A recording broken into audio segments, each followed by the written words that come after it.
My name is Rostina Mbenya, Country Coordinator for PELUM Kenya. PELUM Kenya is a network of 57 CSOs in the country promoting agroecology principles and practices. And in our strategic plan, we have 5 thematic areas, and one of them is women and youth involvement in agroecology. And we are very happy because this PSAMY project has come in a timely time when PELUM is implementing its strategic plan 2021 to 2025. Actually, it's among the pioneer projects for us to involve ourselves more into youth in agriculture. This has been a challenge in the country, with an average age of a farmer being around 59 years in Kenya. And the PSAMY project has brought on board the youth, 5 participants from Kenya and 5 participants from FACHIG Trust in Zimbabwe, who are cross-sharing their knowledge and skills in the fields of agroecology and marketing. So far we have seen a lot of interesting discussions from the youth. They have also been able to take time and go to the farmers, and the farmers have really listened to them. And we are very happy as PELUM Kenya, because this is just the beginning of our work in youth and agriculture. And we are also taking a key active role in the ALTA initiative, which is also complementing this PSAMY project in terms of youth involvement in agriculture. To our viewers, I want to invite you to watch this video and learn from the PSAMY participants who are doing agroecology. We also urge all the farmers, particularly the smallholder farmers, to embrace agroecological principles and practices. Let us continue with our indigenous practices as our country, because the indigenous practices enhance our culture and heritage as a country. And our Article 11 of our Constitution talks about culture as the foundation of a nation. So all our small-scale farmers, just know that you are doing the right thing. Don't shy away from doing the indigenous practices. Don't shy away from practicing what we have been learning, and particularly reduction or no to inputs that are very harmful to the ecosystems, because we are aware that the ecosystems services are very important for pollination, for seed, for food, and for even nutritional security. So let us embrace the organic farming. Let us embrace permaculture practices. Let us embrace sustainable agriculture, and all of us try to support each other in the venture. We also call upon all the viewers to support the youth so that they can actively be involved in agriculture, so that we don't have an age gap in terms of involvement in agriculture, so that we can pass this generation knowledge that is helpful, that can feed the future generations. And as a country, that is very important for us. The youth have to be center in everything that we do, particularly in agriculture, which is a foundation or a key GDP contributor in Kenya. My name is Grace Misoi. I am the Programs Coordinator at ACF. ACF is Advocacy for Change Foundation. We are a non-governmental organization based in Eldoret, but working with communities around Kenya. Our vision is to have an inspired and empowered communities that is working in harmony with nature and with God. As we all know, if we are to talk about agriculture, the foundation, the heart of agriculture is soil. And unless we have the right soil, we will not be able to do farming. So I want to talk about soil fertility and soil health. So when the soils are dead, they are no longer fertile, and therefore they are sick. I don't even know if a dead soil is still sick. We need to bring back life to the soils that are dead. How do we go about it? I want today to share about 2 products that can help us bring back life to soil in order for us to maintain the health of our soils. I'm going to use something that most of us will think it does not make any sense, or rather we'd rather eat it whole. I'm talking about fish. Fish is rich in calcium. Therefore, the soil is getting rejuvenated with calcium as we dispose bones in the soil. Also, we get phosphorus from the fish, apart from, of course, talking about the proteins. I'm going to talk about 2 products. The first product is a fish fertilizer. How do we go about this process? The first thing we do is to get the fish. 2, For this fish to break down into products that can be utilized by the plant, there is a process that needs to happen. The process is called fermentation. Therefore, for fermentation to happen, we need to have a fermentation chamber where we will place this fish and create the right environment for bacillus to grow. We put our fish in a bucket of water, and then we add forest silage. The product that is almost whitish, it has some fungi growing on it. It is dark in color. You no longer identify the leaf. That is why we are introducing these microorganisms to the fish, and of course, putting some water that will dissolve the nitrogen. We need to keep this in a warm place. If we need to catalyze the process, we can introduce bacteria. How do we, lactic bacteria, how do we make it? Very simple. Use your rice. Strain the water from the rice. Let it set for at least 48 hours. At the end of the day, you will get a product that is smelling like a baby vomit. Process of fermentation has started taking place. And then you can introduce milk. That milk will weigh. And of course, the milk will be food for the bacteria. So there will be a rapid multiplication of bacteria in that solution because of the milk that we've introduced. The next thing that will happen is we will have a solution. At the top, the cheese will form. And at the bottom, a clear substance, almost clear, which is full of lactic bacteria will be formed. That is what we introduce to our fish.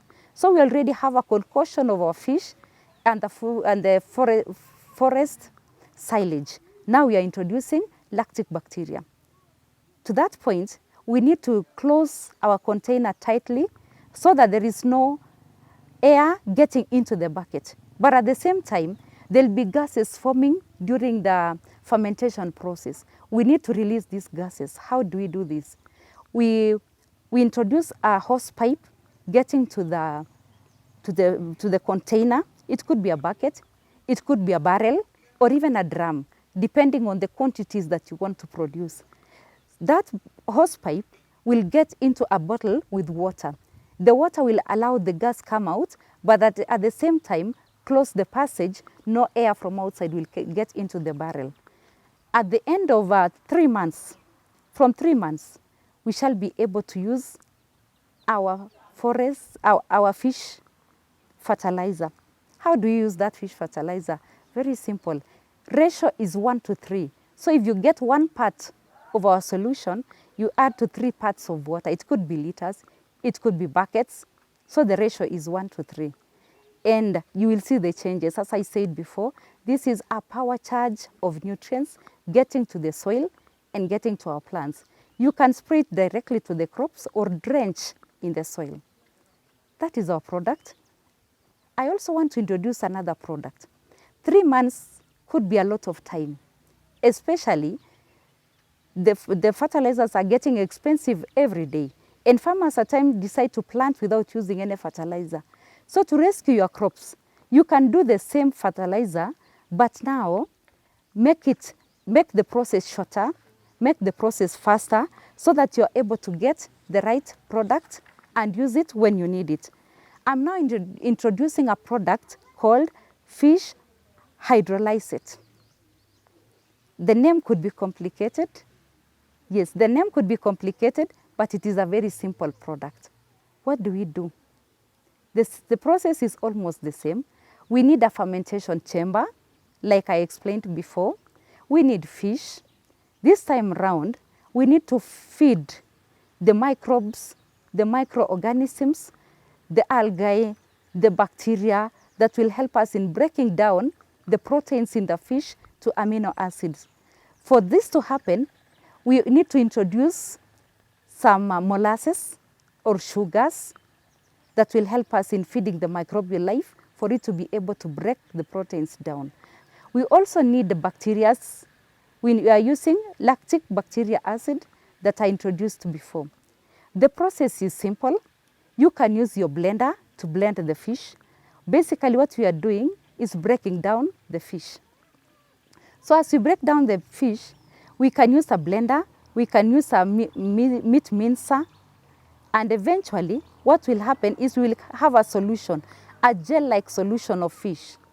Now we will introduce our molasses, introduce the lactic acid bacteria, and of course water. The water will depend. If I'm using 2 kgs of fish, I will need 4 liters of water and 1 glass of molasses and another glass of lactic acid bacteria. I will mix the entire concoction and let it set for at least 2 to 3 weeks. If the temperatures are high during the dry season, we can use, it can take up to 1 week, but when it is raining like now, it will take us up to 3 weeks for the fermentation to take place and come to a completion. Now, as the process will be the same, as I said, we are making a fermentation chamber, so we are letting gases from the fermentation process out and not in, as you can see in the diagrams and in the video. This is a whole fertilizer because it has calcium, it has nitrogen, it has phosphorus. So this is very good for root formation. It is also good for fruiting and flowering. It can be used during any stage. And as I said before, you can use it direct on the leaves, or you can do soil drenching. If you are doing irrigation, you can add in your irrigation water and it will spread. You're spreading 1, the nutrients, and 2, the microbes. I'm encouraging each and every farmer to try using what is locally available. We could use the crops, but more important, let us use the animals that have very high levels of proteins and calcium to feed our soil and feed our crops. And as I started, the soil is life. Therefore, let us bring back life to our dead soils. Thank you. As you've seen, I work with a lot of youth. I have a lot of emphasis on supporting and training and empowering the youth. Why? Most of our youth have gone to school, they've passed so well, they have graduated with good grades, yet they are not able to get employment. When they don't get employed, they get frustrated, they get into the streets. That is how we find our prisons having 70% of young people. If only we could train these people to be self-reliant, let them have the life skills that is necessary for living. Let us encourage our youth, the young people in our communities, to embrace the resources available. Even if it's just inside the compound, they can do vertical gardens. They can do nurseries, just produce crops and sell to farmers who will do the production. I'm so thankful for the program that we are implementing together with PELUM Kenya. The program in engaging youth in sustainable agriculture and marketing, the PSAMY Project. This has been a game changer to the young people. We really want to see the change of attitude especially. Let the youth appreciate what is available. Let the youth get to understand the dynamics in organic marketing. We need people who will do certification of our farms. We can use our youth. Therefore, I'm so happy that today we have one of the beneficiaries of the program. If we change one youth, that one person is able to influence other 5. And the circle continues, and eventually we'll be able to reach out to most of the youth. I want to appreciate PELUM Kenya, having been the umbrella that our farmers can express themselves freely. PELUM Kenya has been one of our partners that is empowering the communities, empowering the organizations, helping us in raising funds to ensure that we reach out to our farmers. I am hopeful that going forward, we shall see more happening through PELUM. Kalip Cheptot kutoka Trans Nzoia County, chini ya organization inaitwa Manhouse Agricultural Center. The project is called PSAMY, that is under PELUM. The project is tend to change the attitude of the youth towards agriculture. And now we are acquiring knowledge on marketing of the product from agriculture, and now we are transferring the knowledge that we are acquiring to the farmers, na kufikia sasa imesaidia pakubwa, kwa sababu mimi mwenyewe nimejua ni jinsi gani ninaweza kuuza bidhaa yangu kutoka kwenye shamba hadi kwa wale watumizi wa bidhaa hiyo. Na pia imesaidia wakulima ambao hawakuwa wanaiweza kupata soko ya bidhaa yao. Walikuwa wanajua kwamba wakisha panda na kuvuna inabaki kuwa chakula yao tu, lakini kwa sasa wanaweza kuvuna na kupata mapato ambayo inaweza kusaidia kuendeleza maisha yao. Vile vile mradi huu pia umeweza kusaidia kujenga ule muonekano wa sustainable agriculture kwa vijana na wale wazee ambao mwanzo ilikuwa inaonekana kwamba sustainable agriculture is for old people. That is why we get some documents of explaining sustainable agriculture. Wameweka pale picha ambayo ni ya wazee wala si ya vijana, lakini sasa imeanza kubadilisha huo muonekano, sura mpya wa sustainable agriculture umeonekana. The project has turned to be as a source of employment to youth like me, whereby now I can get an income from the project by participating in agroecological practices and organic farming. And now I am able now to sustain my family and the community at all through the training that I have acquired.